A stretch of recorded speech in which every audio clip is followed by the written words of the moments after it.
Veni, Vidi, Vici, or Veni, Vidi, Vici, or more popular, Veni, Vidi, Vici. I came, I saw, I conquered.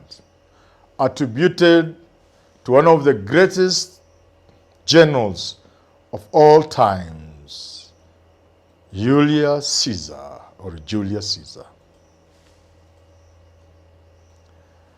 Can that be said of William Samoei Ruto?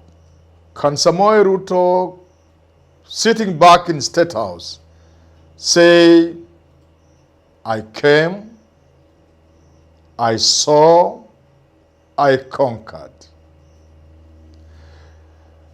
Did William Samoei Ruto climb the mountain? Did he go? Did he go? Did he see? Did he see? Did he conquer? Question. Is William Samoei Ruto confirmed as king of the mountain? 5-day tour of the mountain. Did the tour confirm Ruto as the king of the mountain? Are the people still his people? Did Gachagua do zero work? And of late, has Justin Muturi even succeeded to scratch the surface of Ruto's Mount Kenya empire? These are the questions people are asking. What do we learn from the optics? The president was not heckled. The president was well received. The president received praises and accolades from no less than people like Governor Mutahi Kahiga of Nyeri. He of doublespeak, who later said that was just talk. I was just doing my work as governor. And that I did not want to interfere with the Kikuyu investment. That Kikuyus are investors. And that the Kikuyus never saw a shilling they did not want to touch. And therefore, if he made it difficult for the people to harvest from Ruto, money they consider their own money, he would have been an enemy of the Kikuyu people. Yes? Did President Ruto conquer the mountain? Better still, did he reaffirm his dominance of the mountain? Did the lack of heckling and booing and disruption mean he was well received? Perhaps yes. And then I'm sure many of the people around the president have pointed to this, and indeed Kimani Ichung'wah said it. Bwana President, hii ndio mlima. This is the mountain. Don't listen to people like Gachagua, I think, and those who say you don't have the mountain. Here is the mountain. And therefore, there were crowds to receive the president. The question is, was that the mountain? And whatever heckling that took place was against members of parliament. Did that pass any message?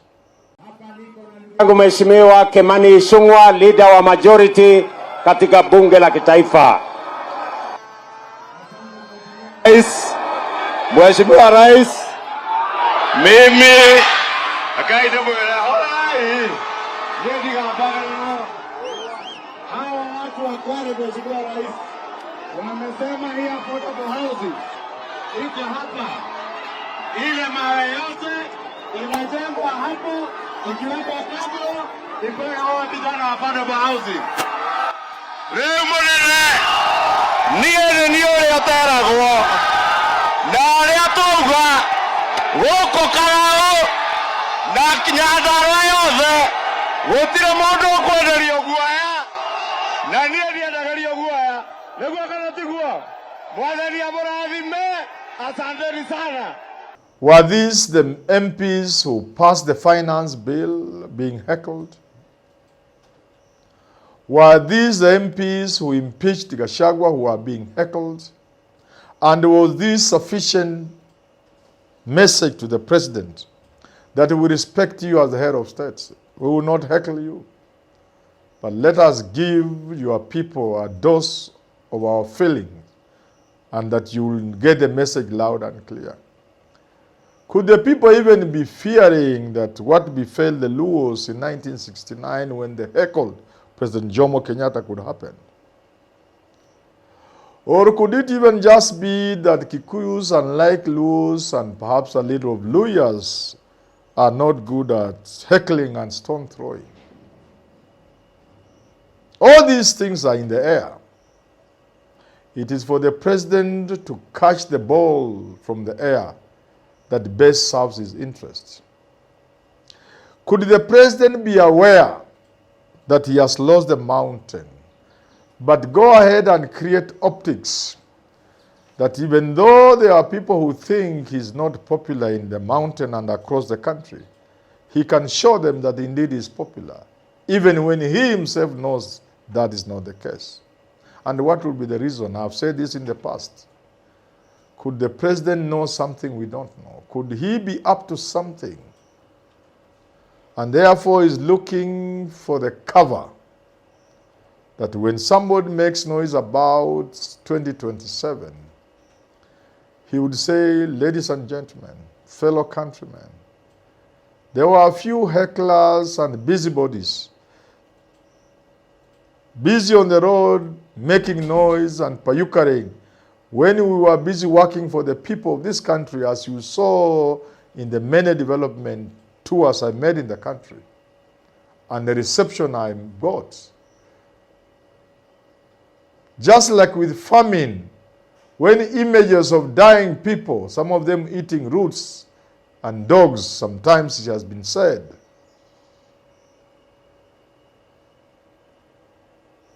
people have argued that that is artificial famine for the cameras, for the Western media. The media that thrives in the suffering of Africans. That the media will see nothing good out of Africa unless Africans are slaughtering each other and dying from famine.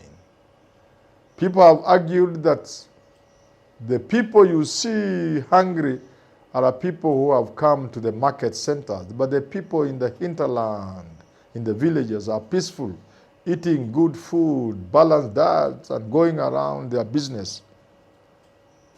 Could the president have a point in 2027 when he says, I have won this election?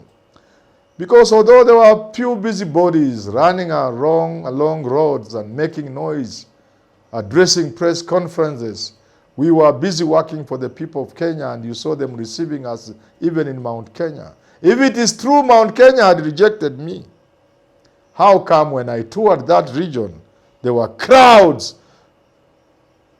Do not underrate the intelligence of William Samoei Ruto.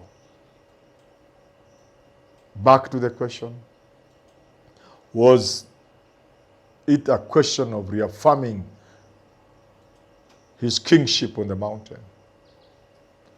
And did he go see and conquer like Julius Caesar? Or is it Julius Caesar?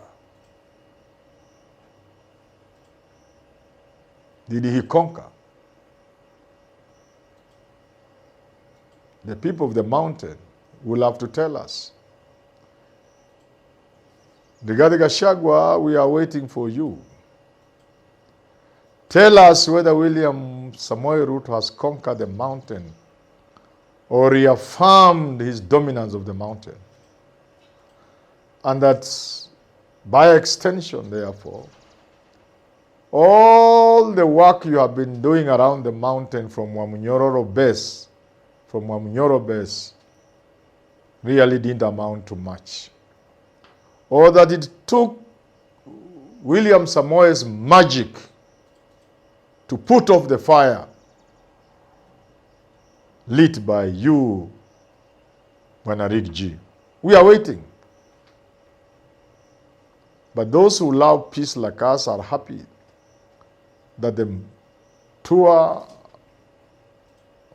went on peacefully, with a few Kenyans expressing their feelings, with members of the public showing their satisfaction with members of parliament and telling them to go home. And will those members of parliament learn a thing or two that doesn't serve to betray the people? Have those members of parliament and others learned that the mountain people hate betrayal? And that come 2027, the price of betrayal will be too clear. These are matters we'll wait to see. But we must thank the people of the mountain, for turning out in large numbers to receive their president. I hope the president has seen with his own eyes whether those numbers were genuine, whether those crowds were genuine or manufactured. And if by looking at the crowds and comparing to the crowds of 2022, where women walipeana ngemi 5 kama za kijana kuzaliwa, will the president leave Mount Kenya with some lesson? Will he now accept that he has seen firsthand the feeling of the people of Mount Kenya, and by extension the people of this country? Will he now retreat to State House and Harambee House and do something to fix the dented image? That is the question.